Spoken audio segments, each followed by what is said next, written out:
There is a stalemate on the front lines in northwest Syria. Syrian government forces, backed by the Russian military, have not been able to break the opposition's defensive positions after weeks of fighting. It has been a costly battle. War monitoring groups say more than 700 government troops have been killed since late April. We tell the Assad gangs and the Russian occupiers, whoever comes to the Hama or Latakia fronts will fail. Hundreds of bodies of regime mercenaries are rotting. The rebels too lost hundreds of men defending their territory, but they stopped the advance. Their ally Turkey did play a role by providing sophisticated weapons capabilities. It doesn't want to lose its leverage in the province of Idlib. Another main stakeholder, Iran, however, has been absent from the battlefield.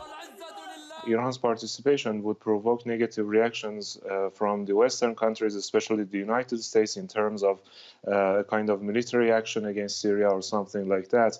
And another reason is that Iran does not want to provoke Turkey's sensitivities, because they are working with each other in terms of circumventing the American sanctions against Iran. Others say Iran is sending a message to its Russian allies who have not stopped Israeli strikes against Iranian targets in Syria. Whatever the reason, the Syrian government is struggling, and Iran is proving its value in the war effort.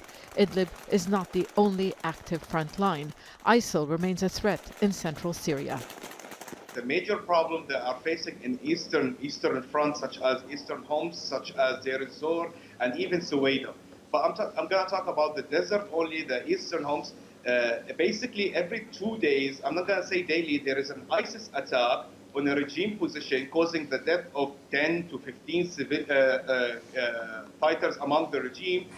Syrian President Bashar al-Assad has restored control over more than 60% of the country, but his army is exhausted, overstretched, and it seems too weak to recapture remaining rebel-held areas without the help of Iranian-backed militias.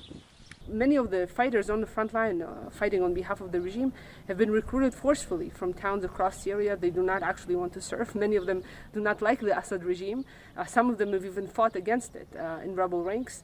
And therefore their morale, their determination to continue fighting is very low.